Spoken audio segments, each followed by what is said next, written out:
Di ujung virtual sudah ada Kang Agus Alamsyah dari Tasikmalaya. Silakan Kang Agus. Assalamualaikum warahmatullahi wabarakatuh. Terima kasih kesempatannya dan izin Buya untuk saya mungkin ingin Buya berharap nambah lagi nasihat tuh Pak. Di ujung tadi kajian emang saya datang jadi ikutnya ke ujungnya, jadi yang saya dengar adalah kajian tadi mengingatkan kita untuk merawat hati ini ya sampai akhirnya mungkin sekelas panah gitu, dan sehingga kita akhirnya netral dengan pujian, sanjungan, cacian dan makian. Terus ketika saya ikuti dengan gelombang cinta, betapa banyak sekali nasihat yang kita dapat. Buya terima kasih nih. Bagaimana kita diingatkan dengan orang yang gila hormat, eat disorder, terus orang yang gagal kan tidak punya kesiapan, sampai diingatkan bagaimana melakukan usia ini jangan diisi dendam. Nah, yang ingin saya tanyakan kembali ke kajian tadi, betapa kita diingatkan untuk terus merawat hati, jangan sampai kita terusik dengan situasi yang ada saat ini. Ketika di kehidupan ini Buya, kita begitu tersuguhi produk sosmed ini yang sebegitu penuh pikat. Bagaimana terpikat kita untuk mengisi dunia sosmed ini dengan aktualisasi diri, unjuk-unjuk sampai ke ingin nampil-nampil dalam tanda petik pamrih sanjung gitu ya. Di satu sisi kita diingatkan Buya untuk terus merawat hati sampai hati ini bening, bersih, sehingga tidak lagi terganggu dengan caci maki puji sanjung. Tapi di sisi lain, betapa gelaran sosmed ini penuh sekali, penuh pikat, penuh goda bagi kita untuk unjuk di situ. Nah, apakah kehadiran produk gelaran peradaban sosmed ini adalah tantangan bagi kita ketika kita terus merawat hati, mengikuti kajian tauhid? Keduanya juga barangkali tambahi juga nih Buya nasihatnya, bagaimana kita terus merawat hati di tengah godaan bersosmed ini yang begitu memikat untuk kita unjuk-unjuk di situ ya, unjuk-unjuk. Dan kadang juga ngamati saya rekan sahabat juga nih di kajian yang sama-sama jadi sahabat juga nih. Kadang diam-diam dia juga tertarik untuk sama-sama melakukan penetrasi serangan kepada kelompok yang dianggap dia tuh tidak sepemikiran gitu ya. Tidak sepemikiran juga dengan ini. Nah, yang jadi pertanyaan barangkali Buya, apakah kehadiran jejaring media sosial ini adalah tantangan bagi kita untuk bagaimana kita menyiasati merawat hati ini? Kemudian ya tambahin nasihat juga nih Buya yang dengan kehidupan saat ini, bagaimana kita tetap merawat hati di tengah kehidupan yang ramai saat ini. Terima kasih, mohon maaf. Assalamualaikum warahmatullahi wabarakatuh. Waalaikumsalam warahmatullahi wabarakatuh. Intinya bagaimana kita merawat hati ini. Pertama kali yang menyebabkan kita menjadi gaduh di dalam hati kita ini, karena reaksi itu kan akan berbeda ketika disanjung naik nanti dicaci drop lagi.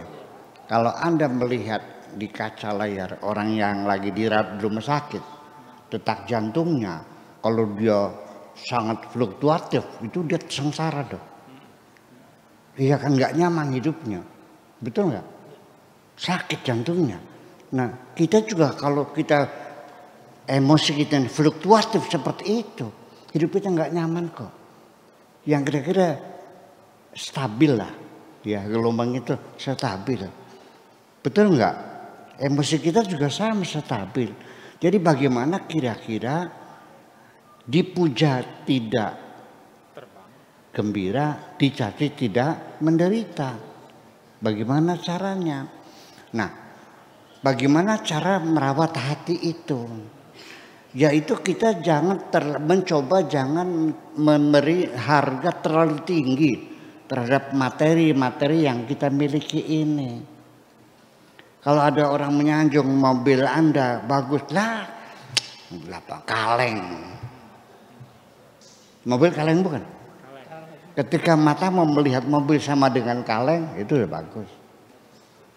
Waduh, Pak Toto duitnya banyak, ya kertas. Iya kan, istrimu cantik ya, ya. Golek. Istrimu cantik, ya. Gak peot. Nanti juga peot. semuanya kita hinakan, kita rendahkan, nggak ada nilainya kok. Itu satu. Kemudian yang paling efektif lagi supaya materi itu tidak masuk dalam hati kita, harus kita yakini bahwa semua yang ada di tangan kita, rumah, mobil, sawah dan sebagainya, itu tidak akan dibawa pulang. Semuanya akan ditinggal. Karena itu kita hanya punya hak guna pakai sementara. Kepemilikan itu kan bohong-bohongan. Bapak punya sertifikat enggak? Punya kan? Rumah punya sertifikat. Nanti ketika mati dibawa enggak sawahnya? Ditinggal semuanya. Apa saja yang nanti di penghujungnya ditinggal itu main-main. Sadar enggak? Innamal hayatud dunya laibun walahun. Kehidupan dunia ini hanya main-main dan senda gurau. Kalau kita sudah yakin itu semuanya main-main, apa yang kita miliki hanya inventaris sebagai hak guna sementara, maka kita tidak mungkin hati kita diperbudak oleh benda-benda itu. Itu saja kiatnya bagaimana kita merawat hati kita itu. Ketika Anda mendapatkan rizki apapun, apa rumah, apa mobil, apa jabatan, apa pakaian, apa saja, bersiap-siaplah Anda akan kecewa, kehilangan. Dipastikan bersiap-siaplah untuk kecewa karena Anda akan kehilangan. Itu saja. Sampai ketika engkau sedang ada di puncak sukses, ketahuilah wahai sahabatku, engkau tidak akan selamanya di puncak itu. Anda pasti akan turun lagi. Enggak ada yang abadi di dunia ini. Ini salah satu merawat hati kita supaya jangan mencintai dunia ini berlebih-lebihan. Adapun bagaimana caranya supaya hati kita ini tidak gembira disanjung dan tidak menderita dicaci, saya ngasihkan kiat melalui pemikiran aja dulu. Orang mencaci maki saya, orang muji saya akan mengatakan saya ini bikinannya siapa? Allah. Saya bikinannya Allah. Allah yang bikin saya. Jadi kalau ada orang mencaci saya, berarti mencaci yang bikin saya. Sehingga saya laporkan, wahai Tuhanku, ada hambamu yang mencacimu. Kalau ada orang memuji, ku laporkan lagi, wahai majikanku, ada orang memujimu. Logisnya begitu. Tapi sekalipun begitu, saya tidak melaporkan orang yang mencaci saya. Langsung saja saya mintakan ampunan kepada Allah. Selesai. Kecuali orang yang menyanjungku, aku laporkan ada hambamu yang menyanjungmu. Begini, Pak Haji Taufik Hidayat, istrinya pinter masak. Sehingga beliau ingin sekali masakannya itu dicicipi oleh saya. Sebagai sahabat karib, ya, kepengen mencicipi masakan istrinya. Ingin memperlihatkan aku punya istri yang pinter masak. Oke, katakan saja sambal goreng lah. Di celeng terkenalnya sambal gorengnya ya. Ya.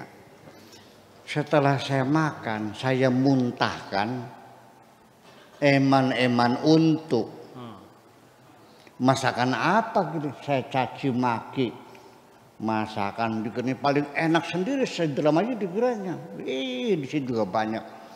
Gitu. Eman-eman untuk tuh saking keselnya makan sesuatu yang tidak enak. Saya caci maki.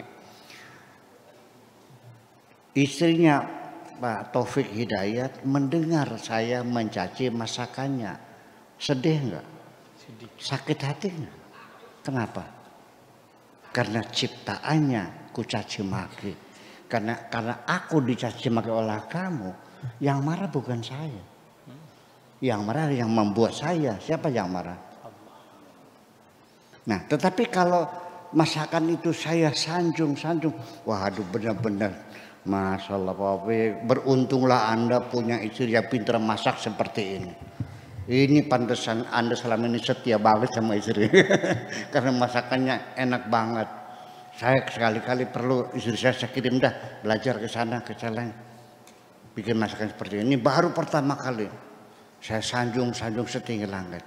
Istrinya Pak Taufik mendengar saya menyanjungnya. Senang enggak? Jadi kenapa harus saya yang senang? Kenapa harus saya yang marah? Tahu saya bukan ciptaan saya kok. Jadi yang berhak marah adalah Allah. Yang berhak gembira adalah Allah, bukan saya dong masalahnya. Ini yang jadi persoalan kita. Anda sadar nggak begitu? Ini barangkali saya dengan cara pola pikir semacam ini kita bisa merawat hati kita supaya tidak senang disanjung dan tidak marah dicaci maki oleh orang lain. Itulah makanya saya selalu melaporkan kepada Tuhanku. Tidak, ya Allah ada seorang manusia yang mencaci maki aku. Enggak dong, langsung saja enggak usah saya laporin. Yang saya laporkan yang berbuat baik kepada saya. Yang menjahati saya hanya minta ampunan kepada Allah dan minta diampuni oleh Allah dengan alasan aku sudah memaafkannya. Sekalipun yang bersangkutan tidak minta maaf, otomatis sudah aku maafkan. Karena bagi saya dendam dan kebencian adalah beban psikologis yang membuat hidupku tidak nyaman. Itu sampah semuanya. Tolong buah saja semuanya itu. Terima kasih begitu. Iya.